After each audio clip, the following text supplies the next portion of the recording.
कल संसद के दोनों सदनों में राष्ट्रपति के अभिभाषण पर धन्यवाद प्रस्ताव पारित कर दिया गया। राज्यसभा में राष्ट्रपति के अभिभाषण पर धन्यवाद प्रस्ताव पर चर्चा के दौरान प्रधानमंत्री ने कहा कि 5 अगस्त 2019 को अनुच्छेद 370 का हटना आतंक और अलगाव को बढ़ावा देने वालों के लिए काला दिन साबित हो चुका है। प्रधानमंत्री ने कहा कि अनुच्छेद 370 हटने के बाद सीमा पार से आतंकियों और अलगाववादियों को दी जा रही वित्तीय मदद में कमी आई है। जम्मू कश्मीर में योजनाओं को तेजी से आगे बढ़ाया जा रहा है। महिलाओं और लोगों को उनका अधिकार मिल रहा है। प्रधानमंत्री ने कहा कि पूर्वोत्तर में आज वास्तव में विकास हो रहा है। यहाँ कई समस्याएं थी जिसे सरकार धीरे धीरे सुलझा रही है। यहाँ ब्रू जनजातियों के सीमित वोट के चलते पहले ही सरकारें इन्हें लेकर उदासीन थीं। प्रधानमंत्री ने अर्थव्यवस्था को मजबूत बताते हुए कहा कि इस मसले पर गंभीरता से सदन में चर्चा होनी चाहिए। सबको मिलकर इसे मजबूत करने के लिए नया रास्ता खोजना चाहिए।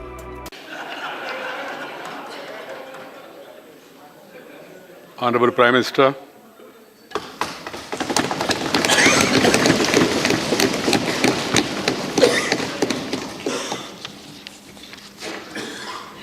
माननीय सभापति जी,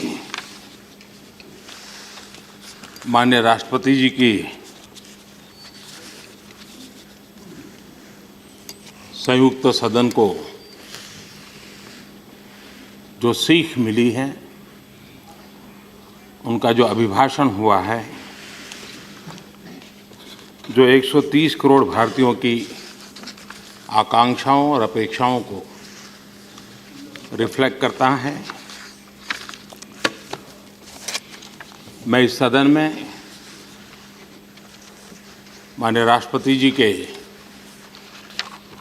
अभिभाषण पर समर्थन देने के लिए आपके बीच प्रस्तुत हूँ। करीब 45 से ज़्यादा माननीय सदस्यों ने इस अभिभाषण पर अपना विचार रखे हैं। ये वरिष्ठ जनों का गृह है, अनुभवी महापुरुषों का गृह है। चर्चा को समृद्ध करने का हर किसी का प्रयास रहा है। श्रीमान गुलाम नबी जी, श्रीमान आनंद शर्मा जी,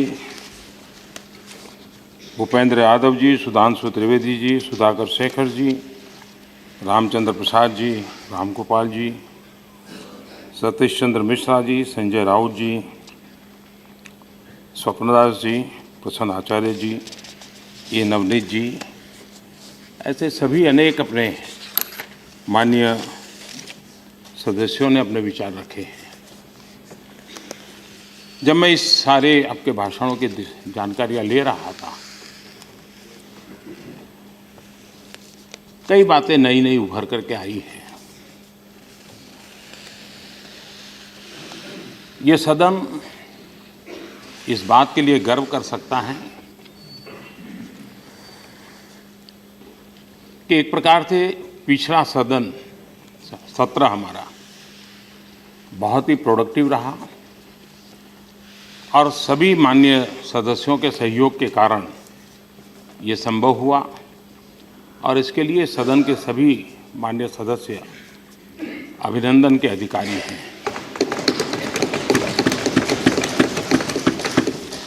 लेकिन ये अनुभवी और वरिष्ठ महानुभावों का सदन है, इसलिए स्वाभाविक देश की भी बहुत अपेक्षाएं थी, ट्रेजरी बेंच पर बैठे हुए लोगों की बहुत अपेक्षाएं थी और मेरी स्वयं की तो बहुत ही अपेक्षाएं थी कि आपके पास से बहुत अच्छी बातें देश के काम के लिए मिलेगी, अच्छा मार्गदर्शन मुझ जैसे नए लोगों को मिलेगा।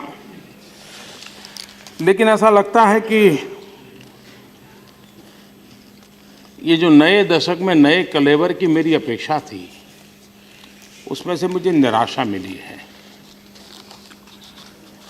ऐसा लग रहा है कि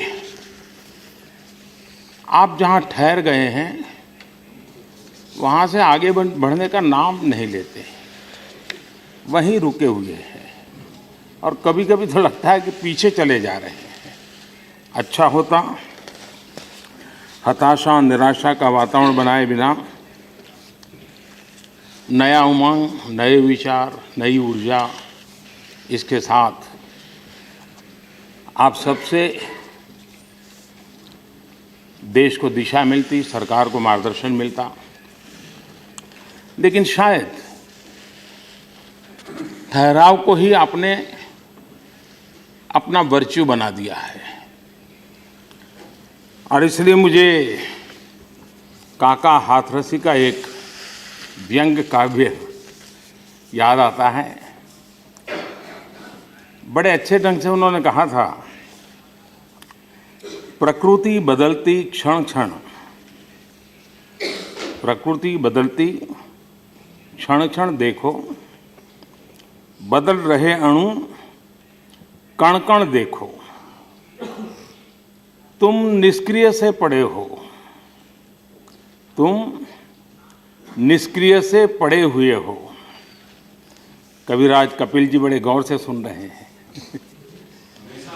तुम निष्क्रिय से पड़े हुए भाग्यवाद पर अड़े हुए हो। छोड़ो मित्र पुरानी डफली, जीवन में परिवर्तन लाओ, परंपरा से ऊंचे उठकर कुछ तो स्टैंडर्ड बनाओ।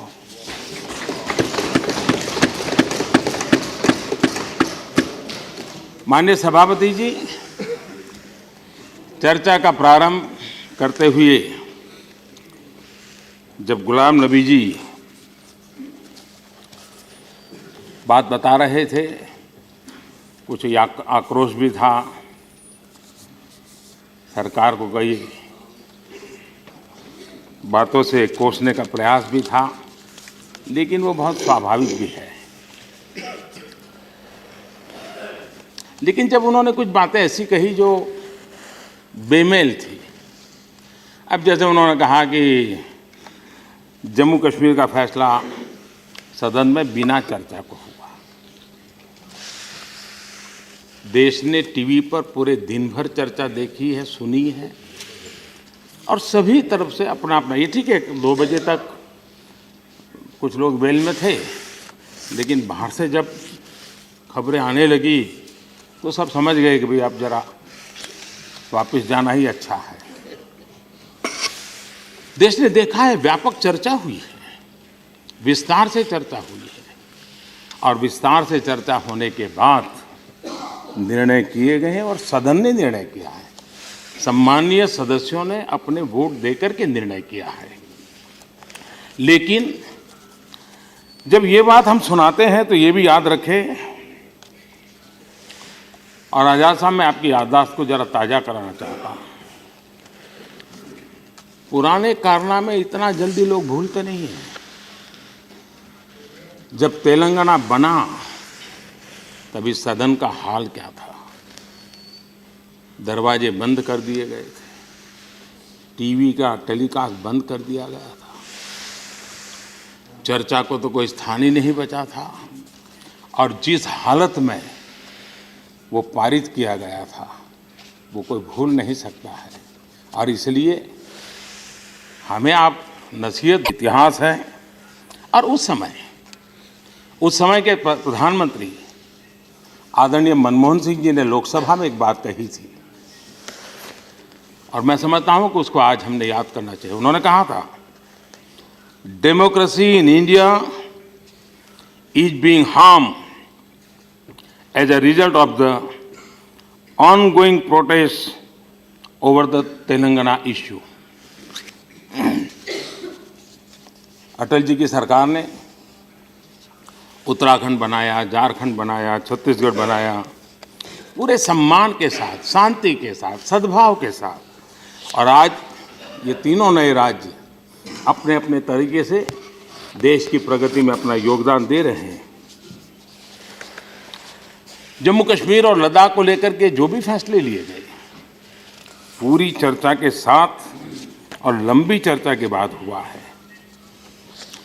यहाँ पर जम्मू कश्मीर की स्थिति के संबंध में कुछ आंकड़े प्रस्तुत किए गए। कुछ आंकड़े मेरे पास भी हैं, मुझे भी लगता है कि सदन के सामने मुझे भी वो ब्यौरा देना चाहिए। 20 जून 2018 वहाँ की सरकार जाने के बाद एक नई व्यवस्था बनी, गवर्नर रूल लगा था, उसके बाद राष्ट्रपति शासन आया और 370 हटाने का भी निर्णय हुआ। और उसके बाद मैं कहना चाहूँगा, पहली बार वहाँ के गरीब सामान्य वर्ग को आरक्षण का लाभ मिला। जम्मू कश्मीर में पहली बार पहाड़ी भाषी लोगों को आरक्षण का लाभ मिला।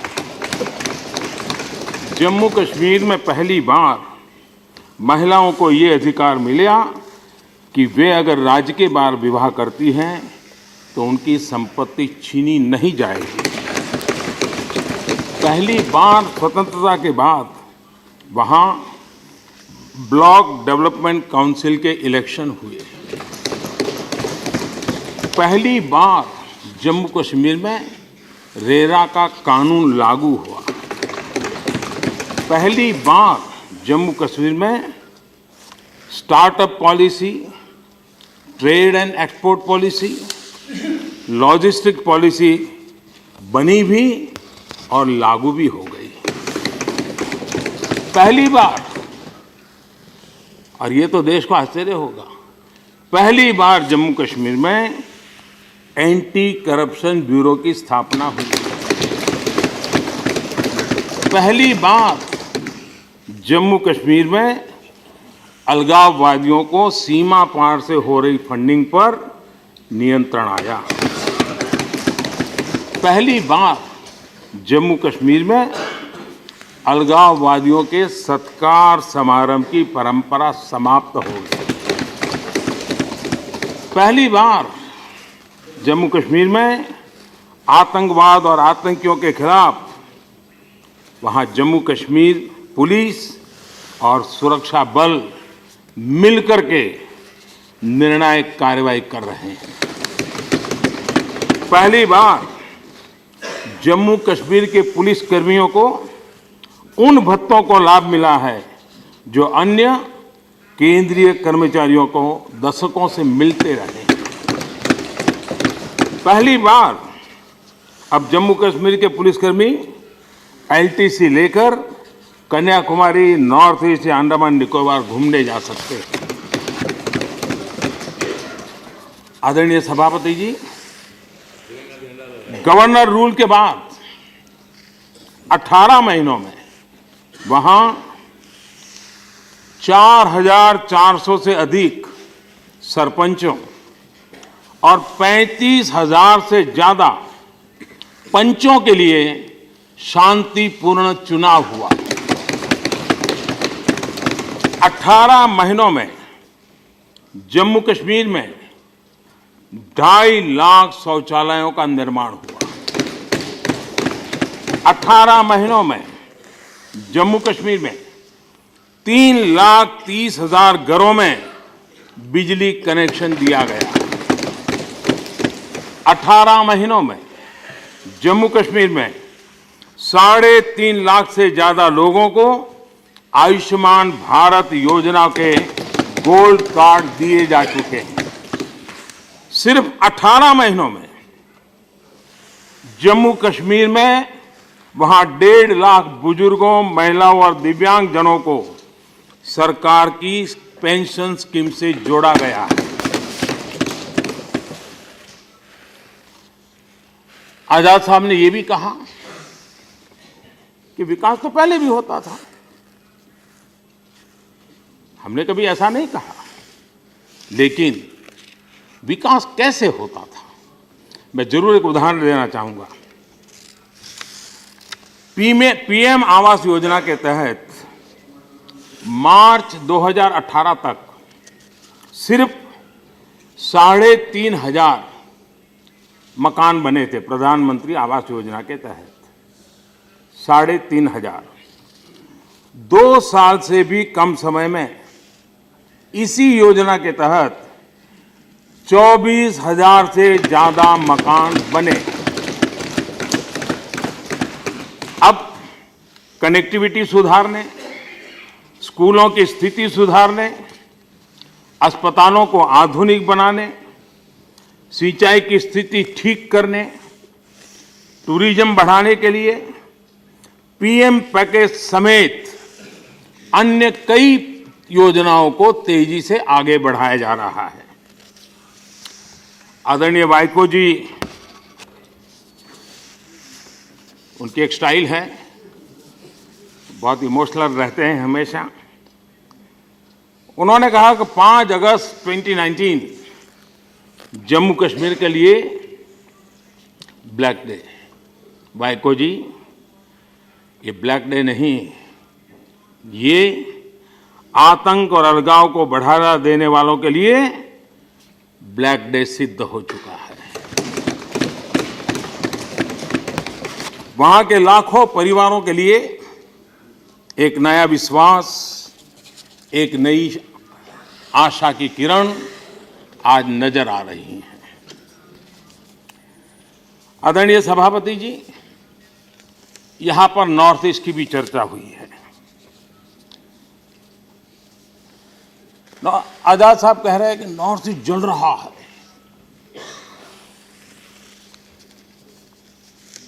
अगर जलता होता तो सबसे पहले आपने अपने एमपीओ का डेलीगेशन वहां भेजा ही होता और प्रेस कॉन्फ्रेंस तो जरूर की होती, फोटो भी निकलवा दी होती। और इसलिए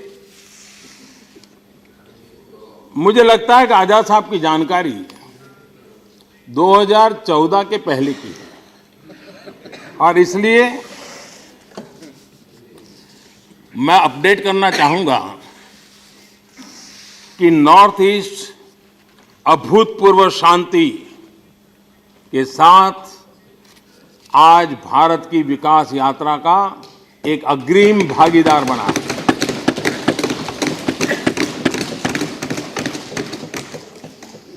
चालीस 50 साल से नॉर्थ ईस्ट में जो हिंसक आंदोलन चलते थे, ब्लॉकेड चलते थे और हर कोई जानता है कि कितनी बड़ी चिंता का विषय था, लेकिन आज वे आंदोलन समाप्त हुए हैं, ब्लॉकेड बंद हुए हैं और शांति की राह पर पूरा नॉर्थ ईस्ट आगे बढ़ रहा है।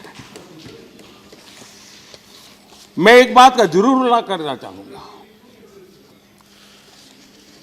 करीब 25-30 साल से ब्रू जनजाति की समस्या आप भी वाकिफ हैं, हम भी वाकिफ हैं। करीब 30,000 लोग अनिश्चितता की जिंदगी जी रहे थे। इतने छोटे से कमरे में, वो भी एक छोटा सा हट बनाया हुआ टेम्पररी, इसमें 100 लोगों को रहने के लिए मजबूर होना पड़ा। 3 दशक तक यातनाएं कम नहीं है और गुना कुछ नहीं था उनका।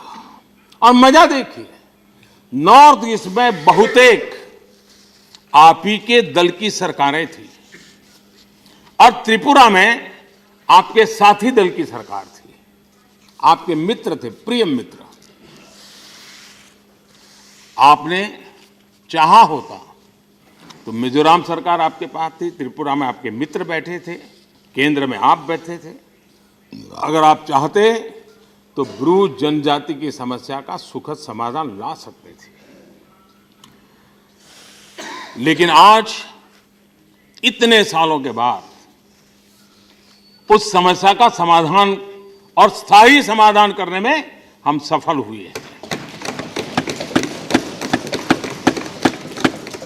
मैं कभी सोचता हूं कि इतनी बड़ी समस्या पर इतनी उदासीनता क्यों थी, लेकिन अब मुझे समझ में आने लगा है कि उदासीनता का कारण ये था कि ब्रू जाति के जो लोग अपने घर से, गांव से बिछुड़, उनको बर्बाद कर दिया गया था, उनका दर्द तो असीमित था, असीमित दर्द था, लेकिन वोट बहुत सीमित था। और ये वोट का ही खेल था जिसके कारण उनके असीमित दर्द को हम कभी अनुभव नहीं कर पाए और उनकी समस्या का हम समाधान नहीं कर पाए। ये हमारा पुराना इतिहास है, हम न भूले। तो हमारी सोच अलग है। हम सबका साथ, सबका विकास, सबका विश्वास, इस मंत्र को लेकर के पूरी जिम्मेवारी और संवेदना के साथ जो भी हमसे बन सके हम समस्याओं को सुलझाने में लगे हुए हैं और हम उनकी तकलीफ को समझते हैं। आज बड़ा गर्व कर सकता है देश कि 29,000 लोगों को अपना घर मिलेगा, अपनी एक पहचान बनेगी, अपनी एक जगह मिलेगी, वो अपने सपने बुन पाएंगे, अपने बच्चों के भविष्य को वो तय कर पाएंगे। और इसलिए ब्रू जनजाति के प्रति और ये पूरा नॉर्थ ईस्ट की समस्याओं के समाधान के रास्ते हैं। मैं बोडो के संबंध में विस्तार से कहना नहीं चाहता हूं, लेकिन वह भी अपने आप में एक बहुत बहुत महत्वपूर्ण काम हुआ है और उसकी विशेषता है सभी हथियारी ग्रुप, सभी हिंसा के रास्ते पर गए हुए ग्रुप एक साथ आए और सबने एग्रीमेंट में लिखा है कि इसके बाद बोडो आंदोलन की सभी मांगे समाप्त होती है, कुछ बाकी नहीं। ये एग्रीमेंट में लिखा है। श्रीमान सुखेंदु शेखर जी सहित अनेक साथियों ने यहाँ आर्थिक विषयों पर चर्चा की है। जब ऑल पार्टी मीटिंग हुई थी तब भी मैंने सबसे आग्रह से कहा था ये सत्र पूरा का पूरा हमने आर्थिक विषयों की चर्चा के लिए समर्पित करना चाहिए। गहन चर्चा होनी चाहिए, सारे पक्ष उजागर होकर के आने चाहिए और जो भी टैलेंट हम लोगों के सबके पास है, कोई यहाँ हो कोई यहाँ हो अलग बात है, लेकिन हम मिल करके ऐसी नई चीज़ें बताएं, ऐसी नई चीज़ें खोजें, ऐसे नए रास्ते डेवलप करें। और आज जो वैश्विक आर्थिक परिस्थिति है उसका अधिकतम लाभ भारत कैसे ले सकता है, भारत अपनी जड़ें कैसे मजबूत कर सकता है, भारत कैसे अपने आर्थिक हितों का विस्तार बढ़ा सकता है, उस पर हम गहन चर्चा करें। ये मैंने ऑल पार्टी मीटिंग में सबके सामने रिक्वेस्ट की थी और मैं चाहूंगा इस सत्र को पूरी तरह देश के आर्थिक विषयों पर हमें समर्पित करना चाहिए। बजट पर चर्चा होनी है, उसको और अधिक विस्तार से चर्चा करें। अमृत ही निकलेगा, हो जाए कुछ छिटाकसी हो जाएगी, तू मैं हो जाएगी, कुछ आरोप प्रत्यारोप हो जाएंगे, फिर भी मैं समझता हूं उस मंथन से अमृत ही निकलेगा। और इसलिए मैं फिर से निमंत्रित करता हूं सबको कि अर्थव्यवस्था पर, आर्थिक स्थिति पर, आर्थिक नीतियों पर, आर्थिक परिस्थितियों पर, और डॉक्टर मनमोहन सिंह जी जैसे अनुभवी महानुभाव हमारे बीच में है, जरूर देश को लाभ मिलेगा और हमें करना चाहिए। हमारा मन इसके विषय में खुला है। लेकिन यहां जो अर्थव्यवस्था के संबंध में चर्चा हुई है, देश को निराश होने का कोई कारण नहीं और निराशा फैला करके कुछ पाने वाले भी नहीं है। आज भी देश के अर्थव्यवस्था के जो बेसिक सिद्धांत है, मानदंड है, उन सारे मानकों में आज भी देश की अर्थव्यवस्था सशक्त है, मजबूत है और आगे जाने की पूरी ताकत रखती है। इनहेरेंट ये क्वालिटी उसके अंदर है और कोई भी देश छोटी सोच से आगे नहीं बढ़ सकता है। अब देश की युवा पीढ़ी हमसे अपेक्षा करते हैं कि हम बड़ा सोचें, दूर का सोचें, ज्यादा सोचें और ज्यादा ताकत से आगे बढ़ें। इसी मूल मंत्र को लेकर के $5 ट्रिलियन इकोनॉमी को लेकर के हम देश को आगे बढ़ाने का प्रयास कर रहे हैं, जोड़ने का प्रयास कर रहे हैं। निराश करने की कोई आवश्यकता नहीं है। पहले दिन हम कह दें नहीं ये तो संभव ही नहीं है। अरे भाई, जो संभव नहीं है तो फिर क्या संभव है वही करना है क्या?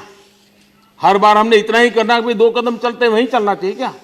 अरे कभी तो 5 कदम के लिए हिम्मत करे, कभी तो 7 कदम के लिए हिम्मत करे, तभी तो देश चलता है जी। ये निराशा देश का भला कभी नहीं करती है।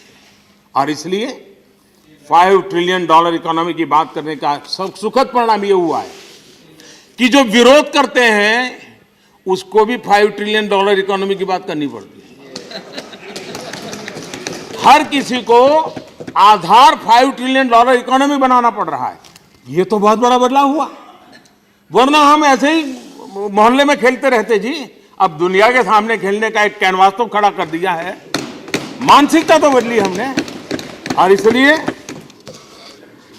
और इस ड्रीम को पूरा करने के लिए गांव और शहर में इंफ्रास्ट्रक्चर हो, एमएसएमई क्षेत्र हो, टेक्सटाइल का क्षेत्र हो, जहां रोजगार की संभावना है, हमने टेक्नोलॉजी को बढ़ावा मिले, स्टार्टअप्स को बढ़ावा मिले। टूरिज्म एक बहुत बड़ा अवसर है। हमें जितना पिछले 70 साल में टूरिज्म को, भारत को जिस प्रकार से हमने ब्रांडिंग करना चाहिए था, किसी न किसी कारण से हम वो मिस कर गए हैं। आज भी अवसर है और भारत को भारत की नजर से ही टूरिज्म डेवलप करना चाहिए।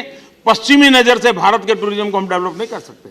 दुनिया भारत को देखने आनी चाहिए, वरना उसको हंसी खुली की दुनिया देखनी है तो दुनिया में बहुत जगह पे है, वो वहां चले जाते हैं। मेक इन इंडिया पर हमने बल दिया है और उसके सुफल नजर आ रहे हैं। विदेशी निवेश की आंकड़े आप देखते होंगे। टैक्स स्ट्रक्चर को लेकर के सारी प्रोसेस को सरल करने के लिए हमने लगातार प्रयास किया है। और दुनिया में भी ईज ऑफ डूइंग बिजनेस के रैंकिंग की बात हो या भारत में ईज ऑफ लिविंग का विषय हो, हमने एक साथ दोनों को, हमने बैंकिंग सेक्टर में, मुझे बराबर याद है जब मैं गुजरात में था तो कई बड़े विद्वान जो एक आर्टिकल लिखते थे, वो कहते हैं हमारे देश में बैंकों का मर्जर करना चाहिए और अगर ये हो जाए तो बहुत बड़ा रिफॉर्म माना जाएगा। ऐसा हमने कई बार पढ़ा है। ये सरकार है जिसने कई बैंकों का मर्जर कर दिया, आसानी से कर दिया, और आज ताकतवर बैंकों का स्ट्रक्चर तैयार हो रहा है, हो गया, जो आने वाले देश में देश की फाइनेंशियल रीढ़ को मजबूती देगा, गति देगा। आज मैन्युफैक्चरिंग के सेक्टर में एक नया दृष्टिकोण भी देखना होगा कि जो बैंकों में पैसे फंसे, क्या कारण था। मैंने पिछली सरकार के समय पर विस्तार से कहा है और मैं बार बार किसी को भी नीचा दिखाने के लिए प्रयास नहीं करता हूं। देश के सामने जो सत्य रखना चाहिए रख करके मैं आगे बढ़ने में ही अपना समय लगाता हूं। ऐसी चीज़ों में अपना समय व्यर्थ में गंवाता नहीं हूं, वरना कहने के लिए बहुत कुछ है। एक विषय ऐसी चर्चा आई कि जीएसटी में बार बार बदलाव आया, इसको अच्छा माने या बुरा माने, मैं हैरान हूं। भारत के फेडरल स्ट्रक्चर का एक बहुत बड़ी अचीवमेंट है जीएसटी की रचना। अब राज्यों का भावनाओं को उसमें प्रगटीकरण होता है। कांग्रेस शासित राज्यों की तरफ से भी वहां विषय आते हैं। क्या हम ये कह करके बंद कर दें? नहीं, हमने जो किया वो फाइनल, सारी बुद्धि भगवान ने हमको ही दी है, अब कोई कुछ सुधार नहीं होगा, जो है चलो ऐसा करेंगे क्या? ऐसा हमारा विचार नहीं है। हमारा मत है कि समयानुकूल परिवर्तन जहां आवश्यक है करना चाहिए। इतना बड़ा देश है, इतने बड़े विषय हैं। जब राज्यों के बजट आते हैं तो सेल टैक्स में आपने देखा होगा कि बजट पूरा होता होते सेल टैक्स हो या अन्य कोई टैक्सेस हो, कई चर्चाएं आती हैं और बाद में आखिर में बदलाव भी करने पड़ते हैं राज्यों को। अब वो विषय राज्यों से हट करके एक हो गया है तो जरा ज्यादा लगता है। लेकिन मैं समझता हूं कि यहां कहा गया कि जीएसटी बहुत सरल होना चाहिए था, टिकना होना चाहिए था, फलाना होना चाहिए था। मैं जरा पूछना चाहता हूं, अगर इतना ही ज्ञान आपके पास था, इतना ही सरल बनाने का क्लियर विजन था, तो इसको लटकाए क्यों रखा था भाई? हाँ, ये भ्रम मत फैलाइए। मैं बताता हूं, सुन, मैं आज सुनाता हूं। आज आपको सुनना चाहिए। प्रणव दा जब वित्त मंत्री थे तब गुजरात आए थे, हमारी विस्तार से चर्चा हुई। मैंने उनसे पूछा कि दादा ये टेक्नोलॉजी ड्रिवन व्यवस्था है, इसके विषय में क्या हुआ है, उसके बिना तो चल ही नहीं सकता है। तो दादा ने कहा ठहरो भाई, तुम्हारा सवाल। तो उन्होंने अपने सचिव को बुलाया और उन्होंने कहा भाई देखो ये मोदी जी क्या कर रहे हैं। तो मैंने कहा भाई देखिए ये तो टेक्नोलॉजी ड्रिवन व्यवस्था है, इसमें टेक्नोलॉजी के बिना आगे बढ़ना नहीं है। तो उन्होंने कहा नहीं, अभी अभी हमने निर्णय किया है और हम किसी कंपनी को हायर करेंगे और करने वाले हैं। मैं उस समय की बात करता हूँ जो मुझे जीएसटी के कहने आए थे, तब भी ये व्यवस्था नहीं थी। दूसरी बात, तब मैंने कहा था कि आपको जीएसटी सफल करने के लिए जो मैन्युफैक्चरिंग स्टेट है उनकी कठिनाइयों को आपने एड्रेस करना होगा। तमिलनाडु है, कर्नाटक है, गुजरात है, महाराष्ट्र है, by and large they are manufacturing states. जो उपभोक्ता राज्य है, जो कंज्यूमर स्टेट है, उनके लिए मुश्किल नहीं है। और मैं आज बड़े गर्व से कहता हूं कि जब अरुण जेटली वित्त मंत्री थे, उन्होंने इन बातों को एड्रेस किया, इसका समाधान किया। उसके बाद जीएसटी में पूरा देश साथ चला है। और इसलिए मैंने जब मुख्यमंत्री के नाते जो मुद्दे उठाए थे, वो प्रधानमंत्री के नाते उन मुद्दों को सुलझाया है और सुलझा करके जीएसटी का रास्ता प्रशस्त किया है। इतना ही नहीं, अगर हम बदलाव की बात करते हैं तो कभी कहते हैं कि भाई बार बार बदलाव क्यों। मैं समझता हूं कि हमारे महापुरुषों ने इतना बड़ा महान संविधान दिया, उसमें भी उन्होंने सुधार के लिए अवकाश रखा है। हर व्यवस्था में सुधार का हमेशा स्वागत होना चाहिए और हम देश हित में हर नए और अच्छे सुझावों का स्वागत करने वाले विचार को लेकर के चलते हैं। आदरणीय सभापति जी, भारत की अर्थव्यवस्था में एक चीजें जो अभी भी बहुत उजागर कम हुई हैं, जिसकी तरफ ध्यान जाने की आवश्यकता है। देश में एक जो बड़ा बदलाव आ रहा है, उसमें हमारे टियर 2, टियर 3 सिटी बहुत तेजी से प्रोएक्टिवली कंट्रीब्यूट कर रहे हैं। आप स्पोर्ट्स में देखिए, टियर 2, टियर 3 सिटी के आ रहे हैं बच्चे। शिक्षा में देखिए, टियर 2, टियर 3 सिटी के बच्चे आ रहे हैं, आगे आ रहे हैं। स्टार्टअप देखिए, टियर 2, टियर 3 सिटी में सबसे ज्यादा स्टार्टअप आगे बढ़ रहे हैं। और इसलिए हमारा देश का जो आकांक्षी युवा है, जो तामझाम के बोझ में दबा हुआ नहीं है, वो एक बड़ी नई शक्ति के साथ उभर रहा है। और हमने इन छोटे शहर, छोटे कस्बे, उसकी अर्थव्यवस्थाओं में कुछ न कुछ प्रगति आए उस दिशा में बहुत बारीकी से काम करने की दिशा में प्रयत्न किया है। हमारे देश में डिजिटल ट्रांजैक्शन, इसी सदन में डिजिटल ट्रांजैक्शन के जो भाषण है, भाषण करने वाले भी अपने भाषण निकाल करके पढ़ेंगे तो उनको आश्चर्य होगा कि मैंने ऐसा बोला था। कुछ लोगों ने तो मोबाइल की मजाक उड़ाई थी, कुछ लोगों ने तो डिजिटल की बैंक बिलिंग की व्यवस्था की। यानी मैं हैरान हूं। लेकिन आज छोटे स्थानों पर डिजिटल ट्रांजैक्शन सबसे ज्यादा देखने को मिल रहा है और आधुनिक इंफ्रास्ट्रक्चर के निर्माण में भी टियर 2, टियर 3 सिटी हमारे आगे बढ़ रहे हैं। हमारे रेलवे, हमारे हाईवे, नए एयरपोर्ट, उसकी एक पूरी श्रृंखला। अब देखिए उड़ान योजना, अभी अभी 250वां रूट लॉन्च हो गया, 250 रूट्स विद इन इंडिया। कितनी तेजी से हमारी हवाई सफर की व्यवस्था बदल रही है और आने वाले दिनों में और अधिक। हमने बीते 5 वर्ष में हमारे पास ऑपरेशनल 65 एयरपोर्ट थे, आज 100 को हमने पार कर दिया है। 65 ऑपरेशनल में से 100 ऑपरेशनल कर दिए हैं और ये सारे उस नए नए क्षेत्रों को ताकत बढ़ाने वाले हैं। उसी प्रकार से हमने बीते 5 वर्ष में सिर्फ सरकार ही नहीं बदली, हमने सोच भी बदली है, हमने काम करने का तरीका भी बदला है, हमने अप्रोच भी बदली है। अब डिजिटल इंडिया की बात करें, ब्रॉडबैंड कनेक्टिविटी। अब ब्रॉडबैंड कनेक्टिविटी बात आए तो पहले काम शुरू तो हुआ, योजना बनी, लेकिन उस काम योजना का तरीका और सोच की इतनी मर्यादा रही कि सिर्फ 59 ग्राम पंचायत तक ब्रॉडबैंड कनेक्टिविटी पहुंची थी। आज 5 वर्ष में 1.25 लाख से अधिक गांवों में ब्रॉडबैंड कनेक्टिविटी पहुंच गई।